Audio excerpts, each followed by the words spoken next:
అందరూ చప్పలు కొడుతూ పరిశుద్ధాత్మను గణపతి.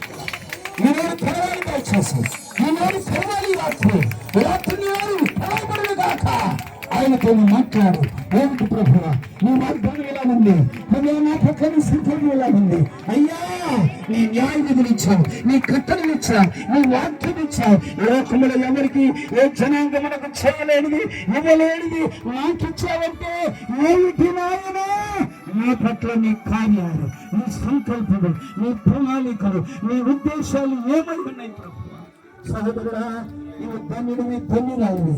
దేవుని బిడ్డ ఈ రాత్రి ప్రభు నీ వైపు చూస్తున్నాడు. నువ్వు కొంచెం వేదనతో ఉండవచ్చు, కృంగిన స్థితిలో ఉండవచ్చు, విచారముతో ఉండవచ్చు, నానా రకాలైన ఆలోచనలతో ఉండవచ్చు. కానీ నీ చింత యావతి రాత్రి ప్రభు మీద, నీ భారం ప్రభు మీద మోపు.